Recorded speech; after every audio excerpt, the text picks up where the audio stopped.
இன்றைக்கி வீடியோவில் எல்லாருமே பேசக்கூடிய ஒரு டாபிக் தான். இருந்தாலுமே நானும் அந்த விஷயத்த சொல்கிறேன். கொஞ்சம் கவலைப்படாமல் இருக்க முடியாது தான். நம்ம யார் என்ன பேசினா என்ன, நம்ம வேலையை நம்ம பார்த்துட்ருப்போம் அப்படின்னு சொல்லி கவலைப்படாமல் இருக்க முடியாது தான் நம்மளால். ஏன்னா நமக்கு நெருக்கமானவர்கள் அது மாதிரி விஷயங்களே பண்ணும்போது நம்மளால் அதை பேர் பண்ண முடியாது. இவங்களே இப்படி திட்டுறாங்களே, இவங்களே இப்படி பேசுகிறாங்களே அப்படின்னு சொல்லி.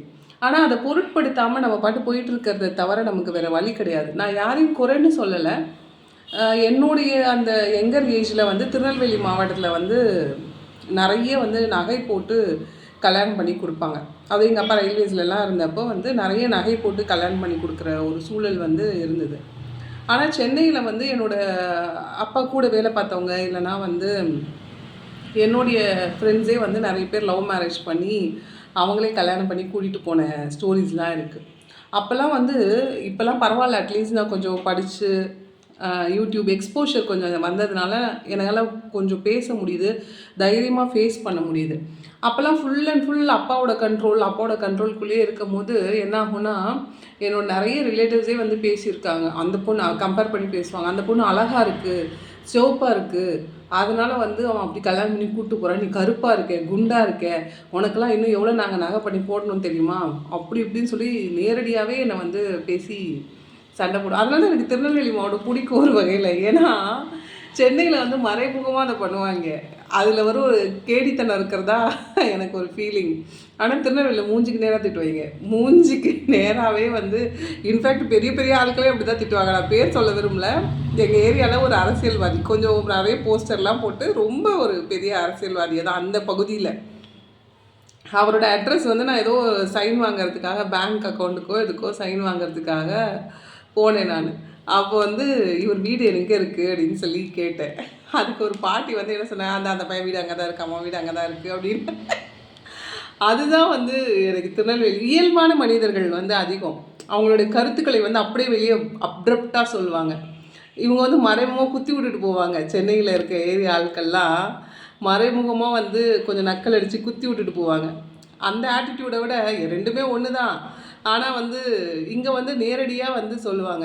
அப்போல்லாம் நேரடியாகவே திட்டுவாங்க, நீ கருப்பாக இருக்க, குண்டாக இருக்க, அழகா இல்லை, அதனால உனக்கு நாங்கள் நகை நிறைய செய்யணும், நகை நிறைய பண்ணி போடணும் உனக்கு, அப்படிலாம் சொல்லி நேரடியாகவே இதெல்லாம் பேசி திட்டுவாங்க. அப்போ ரொம்ப கஷ்டமாக இருக்கும். ஏன்னா இப்போயாவது நான் எக்ஸ்போஷர் வெளியே இருக்குது, நம்ம நிறைய சோஷியல் மீடியாவில் மோட்டிவேஷ்னல் ஸ்பீச் பார்க்குறோம், நிறைய விஷயங்களை பார்க்குறோம் வெளியே போய். இவனுங்களாம் லூசுங்கன்னு நமக்கு புரிய ஆரம்பிச்சிருச்சு. ஒரு விமனை காயப்படுத்தக்கூடியவனுங்களாம் உண்மையிலே உள்ளுக்குள்ளே கொஞ்சம் பைத்தியவங்க அப்படிங்கிறது கொஞ்சம் புரிய ஆரம்பிச்சிருச்சு. சைக்கோங்க பைத்தியங்க தான் இப்படிலாம் ஹர்ட் பண்ணி பேசும். கொஞ்சம் படித்து நல்ல நிலையில் இருக்கவங்க கொஞ்சம் பொலைட்டாக பேச முயற்சியாவது பண்ணுவாங்க. கோவம் வந்தால் கூட முயற்சியாவது பண்ணுவாங்க, கொஞ்சம் அமைதியாக பேசுகிறதுக்கு, அமைதியாக ஒரு சுச்சுவேஷனை டிஸ்கஸ் பண்ணி அதுக்கு ஒரு சொல்யூஷன் கொண்டு வரதுக்கெல்லாம் கொஞ்சமாவது முயற்சியாவது பண்ணுவாங்க. ஆனால் இப்படி கத்துறது, டக்கு டக்குன்னு எடுத்துகிட்டு சண்டை போடுறது, இதெல்லாம் கொஞ்சம் பைத்தியக்காரனுங்க செய்கிற வேலை. இப்போ புரிஞ்சிருச்சு, இவங்கெல்லாம் பைத்தியம், இவங்க பைத்தியத்துக்கிட்டலாம் போய் நம்மளால் எதுவும் பண்ண முடியாது அப்படிங்கிறது புரிஞ்சு போச்சு இப்போ எனக்கு. ஆனால் அந்த பைத்தியங்கள்லாம் என்ன பைத்தியம்னு நினச்சிட்டு இருக்கு. நான் யூடியூப்பில் அதான் ஒருத்தருடைய கருத்துக்களுடைய வேறுபாடுகள் தான் இருக்குது. ஸோ நம்ம வாழ்க்கை முறை இதுதானே தெரிஞ்சு போச்சு இல்லையா. எனக்கு என்னதான் இருந்தாலும் என்னுடைய திருநெல்வேலி சர்க்கிளை விட்டுட்டு வெளியே போகவும் எனக்கு விருப்பம் இல்லை. நினச்சிருந்தேன்னா நான் சென்னையை சேர்ந்த யாரையோ திருமணம் பண்ணிக்கிட்டு அப்படியே போயிருக்கலாம். அந்த கலாச்சாரம், அவங்களுடைய அடிப்படை மேன்மை, அது அந்த குத்துறது அதெல்லாம் வச்சுட்டு போயிருக்கலாம். எனக்கு இவங்களுக்கு பிடிச்சிருந்துச்சு. இந்த ஊரில் நேரடியாகவே திட்டினாலுமே கூட நேரடியாக திட்டுறாங்கல்ல அப்படிங்கிற அந்த கான்செப்ட் பிடிச்சிருந்துச்சு. வெள்ளந்தியான மனிதர்கள், அவங்க உணர்வு நிலைகளை கண்ட்ரோல் பண்ணி வச்சுக்க தெரியாத மனிதர்கள், அப்போ அந்த வயசில் அது ரொம்ப பிடிச்சிருந்துச்சு. அதனால் நான் பெட்டர் மார்க்ஸ் லைட்டே தான் வேணும், திருநெல்வேலி மாப்பிள்ளையே தான் நான் பார்த்து கல்யாணம் பண்ணுவேன் அப்படின்னு சொல்லிட்டுலாம் நான் ரொம்ப ஸ்ட்ராங்காக இருந்தேன். கண்டிப்பாக சென்னையை சேர்ந்த யாரையும் திருமணம் பண்ணிக்க மாட்டேன், கண்டிப்பாக திருநெல்வேலி மாப்பிள்ளை தான் வேணும்னு சொல்லி நான் ரொம்ப ஸ்ட்ராங்காக இருந்தேன் அந்த பீரியடில். இப்போவும் நான் அதை ரெக்ரெட் பண்ணவே இல்லை, எனக்கு அதில் சந்தோஷம்தான். அப்படி ஒரு நல்ல லைஃப் இல்லை அமையலைங்கிற பட்சத்தில் எனக்கு சூஸ் பண்ணுறதுக்கு நல்லாயிருக்கு. விமென் எம்பவர்மெண்ட் பேசுகிறதுக்கு இந்த ஊர்லேருந்து ஒரு சிங்கம் பேசுதுரா அப்படிங்கிற மாதிரி இருக்குது. சும்மா நம்மளாம் பில்டப் பண்ணிக்கிறது தான். இந்த தாலுக்காவில் உட்காந்துட்டு ஒரு பொம்பளை இப்படி இருக்காயா அப்படின்னு சொல்கிறது கொஞ்சம் நல்லா இருக்குது, ஃபீல் குட்டாக இருக்குது. அதனால் நான் அந்த பாதையை நோக்கி போயிட்டுருக்கேன். ஆனால் இதுதான் சொல்ல வரேன். இப்படியே லைஃப் எப்படி மாறுச்சு அப்படின்னா, கண்டுக்கவே கண்டுக்காதீங்க. உங்கள் கையில் ஒரு பிடிமானம் கண்டிப்பாக இருக்கும். உங்களை கடலில் எவ்வளோ பெரிய கடலில் தூக்கி போட்டாலுமே கூட உங்களுக்கு ஏதாவது ஒரு பாதை கிடைக்கும் கண்டிப்பாக. அப்போது அந்த நம்பிக்கையை வச்சுக்கிட்டு நீங்கள் போயிட்டே இருந்தீங்க அப்படின்னா உங்கள் லைஃப் வந்து ரொம்ப நல்லாவே இருக்கும். நமக்கு அதான் சொல்கிறேன்ல, நான்லாம் வந்து சத்தியமாக வந்து யாரையும் பார்த்து வந்து இவங்களுக்கு லைஃப் செட்டில் ஆகிருக்கு, இவங்கெல்லாம் ஃபேமிலியோட செட்டில் ஆகிருக்காங்க இப்படிலாம் யோசிக்கவே மாட்டேன்.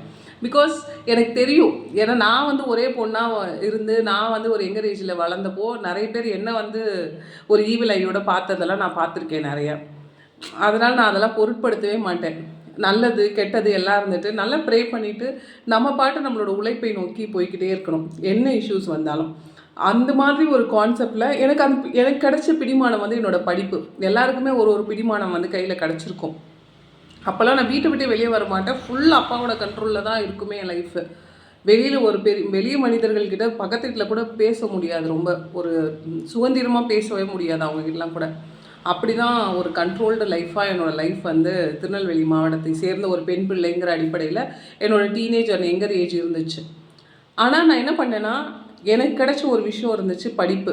ஸோ நான் 24 ஹவர்ஸ் படிப்பேன், படம் பார்த்து டிவி பார்த்துட்ருப்பேன். ஸோ அது படிப்புங்கிறத வந்து கொஞ்சமாவது நான் பிடிச்சிக்கிட்டேன். என்னோடய ஸ்ட்ரெஸ் லெவலுக்கு என்னால் நிறைய மார்க்ஸ்லாம் வாங்க முடியலையோ என்னமோ தெரியல. பட் ஒரு டிஸ்டிங்ஷன் அந்த லெவலுக்காச்சும் என்னால் ஃபஸ்ட் கிளாஸ் அந்த அளவுக்காச்சும் வாங்க முடிஞ்சிச்சு. ஸோ அந்த படிப்பு வந்து பிடிச்சிக்கிட்டே போயிட்டே இருந்ததுனால என்னோடய லைஃப் வந்து ஓரளவுக்கு போகுது. இல்லைனா ரொம்ப கஷ்டமாக இருந்திருக்கும் இன்னும் கூட அப்படின்னு தான் நான் நினைக்கிறேன். எனக்கு ஃபைப்ராய்ட் சர்ஜரி இதெல்லாம் கூட நான் தனியாக ஃபேஸ் பண்ணுறேன். ஏன்னா இந்த மனிதர்களுக்கு வந்து ஒரு விமென் வந்து சர்ஜரி பண்ணணும்னு சொல்லும் போது ஒரு ரெஸ்ட் எடுக்கணும்னு சொல்கிறதே பெரிய வார்த்தையாக தெரியுது. ஒரு விமென் வந்து எனக்கு கொஞ்சம் ரெஸ்ட் வேணும், ஒரு 2-3 மந்த்ஸு நான் ரெஸ்ட் எடுக்கிறதுக்காக இங்கே வந்து இருக்கேன்னு சொல்கிறதுக்கே இவங்களுக்கு பெரிய கொலை குத்த மாதிரி தெரியுது. அது வந்து ரொம்ப கஷ்டமாக ஒரு விமென் வந்து ரெஸ்ட் எடுக்கிறேங்கிற வார்த்தையெல்லாம் சொல்லலாமா? ஒரு ஃபோனை கையில் வச்சுருந்தா ஒரு விமென் என்ன ஃபோனை கையில் வச்சுருக்கலாமா அப்படிங்கிற லெவலுக்கெலாம் வந்து பேசக்கூடிய மனிதர்கள் தான். பரவாயில்ல, இருந்தாலும் நமக்கு கொஞ்சம் லவ் அண்ட் அஃபெக்ஷன் அந்த ஆட்கள் வேலை இருந்துச்சுன்னா அவங்க கத்துறதெல்லாம் லூசு பசங்களாம் நம்ம தானே பார்க்கணும், வேறு யார் பாப்பா அப்படிங்கிற ஒரு தாட் தான் வருது. நம்ம ஊரை சேர்ந்தவர்களை நம்ம பார்த்துக்கலன்னா வேறு யார் பாப்பா, நம்ம சமூகத்தை நம்ம பார்த்துக்கலன்னா வேறு யார் பாப்பா, நம்ம சமூகம் சேர்ந்த பெண் பிள்ளைகளை நம்ம பார்த்துக்கலன்னா யார் பார்த்துப்பா அப்படிங்கிற ஒரு ஆட்டிடியூடு தான் வருது. ஸோ நான் இப்போ நிறைய வந்து தனியாருக்கு போய் என்னோடய ஸ்ட்ரெஸ் லெவல் ஆஃப் திங்கை வந்து ஸ்ட்ரெஸ் ஈட்டிங்கெல்லாம் குறைச்சிட்டு இப்போ இந்த ஹெல்த் இஷ்யூ சம்டைம்ஸ் ஒரு கெட்டது கூட நமக்கு ஒரு நல்லதை செய்யும் இல்லையா? அப்படி தான் என்னோட இந்த ஹெல்த் இஷ்யூ எனக்கு நிறைய நல்லது செஞ்சிட்ருக்கு. ஃபைப்ராய்டுங்கிறப்போ ஒரு கான்ஷியஸ்னஸ் பயங்கரமாக வர ஆரம்பிச்சிருச்சு. 40 ஆகிடுச்சு, நமக்கு வேறு ஹெல்த் இஷ்யூ இவ்வளோ பெரிய ஹெல்த் இஷ்யூஸ்லாம் வர ஆரம்பிச்சிருச்சு. ஸோ இனிமேல் நம்ம ஃபுட்டை கண்ட்ரோல் பண்ணணும், ஜங்க் ஃபுட்ஸ் அவாய்ட் பண்ணணும், ஒரு டீ சமோசாவெல்லாம் கொஞ்சம் அவாய்ட் பண்ணணும் ஒரு டீ பிரேக்கில் காலேஜில் ஒர்க் பண்ணும்போது கூட அப்படின்னு சொல்லி நிறைய ஹெல்த்தியான விஷயங்களை வந்து பண்ண ஆரம்பிச்சிட்டேன். அதில் ஒன்று தான் இன்றைக்கி வந்து சுண்டல் வச்சு சாப்பிட்டுட்ருக்கேன். இன்னும் ரொம்ப பச்சையால் சுண்டலை சாப்பிட முடியல. அதனால் வெங்காயம் தக்காளி எல்லாம் போட்டுட்டு கொஞ்சம் வதக்கி சாப்பிட்டுட்ருக்கேன். இனிமேல் காலையில் டிஃபன் வந்து சுண்டல், அது மாதிரி மத்தியானம் கொஞ்சம் சாப்பாடு, நைட் கொஞ்சம் ஒரு கிளாஸ் பால், அது மாதிரியான ஃபுட்டு கல்ச்சரை வந்து கொஞ்சம் மாற்றிட்டுருக்கேன். ஸோ இந்தளவுக்கு ஒரு விமனாக நான் இம்ப்ரூவ் ஆகிறது எனக்கு பெரிய விஷயமா இருக்குது. இது மேபி பார்க்குற யாரோ ஒருத்தருக்கு ரொம்ப சாதாரண விஷயமாக தெரியலாம். ஆனால் எனக்கு வந்து இது ரொம்ப பெரிய விஷயம். பிகாஸ் ஒரு விமெனை வந்து சாப்பாடு விஷயத்தில் கூட வந்து கான்சன்ட்ரேஷன் பண்ணக்கூடாதுன்னு நினைக்கிற சில மனிதர்கள் வந்து என்னை சுற்றி இருக்கிறாங்க. அவங்க என்ன நினைப்பாங்கன்னா, ஒரு விமென் வந்து தன்னோட நியூட்ரிஷன் அதை பற்றிலாம் யோசிக்கக்கூடாது, போடுறதை தின்னுக்கிட்டு வேலையை பார்க்கணும், அப்படி வந்து யோசிக்கக்கூடிய மனிதர்கள். சிம்பிளாக அப்படியே கூட சொல்லியிருக்காங்க, நாங்கள் போடுறது புருஷன் விட்டுட்டு போயிட்டேன்னா நான் போடுறது தின்ட்டு வீட்டில் கிடக்கணும் அப்படிங்கிறது கூட என்னை மிரட்டியிருக்காங்க. நம்ம மதிக்க போகிறதில்ல, நம்ம கண்டுக்க போகிறதில்லைங்கிறது வேறு விஷயம். நீ லூஸு பேசிட்டு லூஸுன்னு நம்ம பாட்டு நம்ம வேலையை பார்த்துட்டு இருக்க போகிறோங்கிறது அது வேறு விஷயம். ஆனாலும் அது எங்கேயோ ஒரு இடத்துல ஒரு பாயிண்டில் ஹர்ட் ஆக தான் செய்யும், சின்னதாக கூட. அப்படிப்பட்ட மனிதர்கள் வந்து என்னை சுற்றி இருக்காங்க. ஆனால் என்னோடய நம்பிக்கை என்னை வந்து இந்தளவுக்கு நான் அப்படி தான் சாப்பிடுவேன், நான் என்னோடய ஹெல்த்தை பார்ப்பேன், நான் தனிப்பட்ட ஒரு விமென் அப்படிங்கிற ஒரு நம்பிக்கையை வந்து என் படிப்பு தான் கொடுத்துருக்கு. ஸோ எல்லா விமனுமே நான் சொல்கிறேன், உங்களோட கெரியர் அண்ட் படிப்பை மட்டும் எப்போவுமே விட்டுறாதீங்க. அதை முயற்சி பண்ணிகிட்டே இருங்க. எனக்கு ரொம்ப உடம்பு சரியில்லை தான், என்னால் ஹெல்த்தை வந்து ரொம்ப கஷ்டமாக தான் இருக்குது, எந்திரிக்கிறது கஷ்டமாக இருக்குது, அனிமிக்காக ஆகிட்டேன் ரொம்ப. ஸோ இருந்தாலுமே கூட என்னோடய ஒரே ஒரு விஷயம், படிக்கணும்னு சொல்லி நான் எப்போவுமே புக்கை வச்சுட்டே இருக்கேன். கையில் புக்கை வச்சுக்கிட்டே இருக்கும்போது ஒரு 5 மினிட்ஸ் 10 மினிட்ஸ் ஆச்சு படிக்கிறேன். ஸோ இது எல்லாமே வந்து அந்த கெரியரை விடக்கூடாதுங்கிற ஒரு ஆட்டிடியூடை மட்டும் எப்போவுமே ஒரு விமன் வச்சுக்கோங்க. கண்டிப்பாக நீங்கள் இன்றைக்கி வந்து ஃபோன் மட்டும்தான் உங்கள் கையில் இருக்கும், வீட்டை விட்டு வெளியே போகக்கூடிய முடியாத ஒரு சூழ்நிலையில் கூட நீங்கள் இருப்பீங்க. எனக்கு அது மாதிரி ஒரு சூழ்நிலை இருந்தது. இன்றைக்காவது ஃபோன் உங்கள் கையில் இருக்குது, நம்ம சோஷியல் மீடியாவில் ஒரு நம்பிக்கையான வார்த்தையை கேட்குறோம். எங்களுக்கெலாம் நாங்கள் இருந்த பீரியட்லலாம் வீட்டை விட்டு வெளியே வர முடியாது. பெண் பிள்ளைகளை வீட்டை விட்டு வெளியே ரொம்ப அனுப்ப மாட்டாங்க. ஒரு நம்பிக்கையான வார்த்தை கொடுக்க கூட ஆள் இருக்காது. நான்லாம் உண்மையிலே சொல்லணும்னா கேடிவியோட படங்கள் நிறைய பார்ப்பேன். தனியாக வீட்டில் இருக்க வைக்கப்படுவேன். வீட்டை விட்டு வெளியே போகிறதுக்கான வாய்ப்புகள் இருக்காது. என்னை படங்கள் நிறைய வளர்த்துச்சுன்னு சொல்லலாம். நிறைய வந்து உண்மைதான் அது. வீட்டுக்குள்ளேயே இருக்கும்போது ஒரு 3, 4, 5 இயர்ஸ் வந்து வீட்டுக்குள்ளேயே தான் இருக்க வைக்கப்படுவேன். வெளியே விடவே மாட்டாங்க. ஃபுல் கண்ட்ரோல் இருக்கும். அப்படி இருக்கும்போது கேடிவியில் நிறைய படம் பார்ப்பேன். தனியாக இருக்கும்போது அந்த கேடிவியில் ஒரு படம் போட்டுகிட்டே இருப்பாங்க. அப்போ வந்து நிறைய இந்த விதி மாதிரியான படங்கள், ஒரு விமன் வந்து எப்போது வந்து மோட்டிவேட்டடாக இருக்கிற படங்கள் நீங்கள் நினைக்கிற மாதிரி சினித்துறையை சேர்ந்தவர்கள் யாராவது பார்த்துட்டு இருந்தீங்கன்னா, படங்கள் ரொம்ப பெரிய ஒரு மோட்டிவேஷன். இன்றைக்கி சோஷியல் மீடியாக்கள் நிறைய வந்துருச்சு. இருந்தாலுமே கூட வந்து ஒரு படங்கள் வந்து ஒரு யங்கர் ஏஜ்லேருந்து நம்மளை வந்து ரொம்ப மோட்டிவேட் பண்ணி வளர்க்கும். இந்திரா மாதிரியான ஃபிலிம்ஸு, ஒரு விமன் வந்து ஜாதியை சார்ந்து இருக்கிற மனிதர்களை வந்து போராடி எப்படி அவங்க வந்து மேலே வராங்கங்கிற மாதிரியான படங்கள். இந்திரா மூவியெல்லாம் நான் நிறைய பார்த்துட்டே இருப்பேன். கேடிவியோட பியூட்டி என்னென்னா, போட்ட படத்தையே ரிப்பீட் பண்ணிகிட்டே இருப்பாங்க நிறைய நேரங்கள் அந்த பீரியடில். அப்போ வந்து அந்த படங்கள்லாம் வந்து நல்ல மனசில் வந்து பதிஞ்சிச்சு எனக்கு, என்னோடய யங்கர் ஏஜில் அந்த படத்தெல்லாம் பார்த்து. ஸோ படிங்க நல்லா. படிப்பு மட்டும் இல்லை, உங்களோட கெரியர் என்னவாக இருந்தாலுமே சரி, நீங்கள் அதை விட்டு கொடுக்காதீங்க. யாருக்காகவும் எதுக்காகவும் அந்த கெரியரை விட்டு கொடுத்துட்டு எதுவும் பண்ணாதீங்க. உங்கள் லைஃப் வந்து போயிட்டே தான் இருக்கும். இல்லைனா நம்ம தான் கஷ்டப்படுற மாதிரி போயிடும். ஒரு விமனாக கன்சிடர் பண்ணவே மாட்டாங்க. நான் இப்போ கூட ரீசெண்டாக சொல்லும் போது ஒரு ஃப்ரெண்டுக்கிட்ட சொன்னேன், மிஷினை வந்து ரிப்பேர் பார்த்து ஒழுங்காக விட்டானுங்கன்னா இன்னும் கொஞ்ச நாள் ஓடும் அப்படின்னு. அது மாதிரி மிஷினாக தான் கன்சிடர் பண்ணப்படுவோமே. மிஷின் கூட இல்லை, அது இன்னும் கூட ஒரு என்ன அது வார்த்தை சொல்கிறதுன்னு தெரில. அப்படியெல்லாம் விமனை வந்து கன்சிடர் பண்ணுற சமூகம் இருக்குது. அது மாதிரியான மனிதர்கள் வந்து இருக்காங்க தான் இன்னுமே கூட.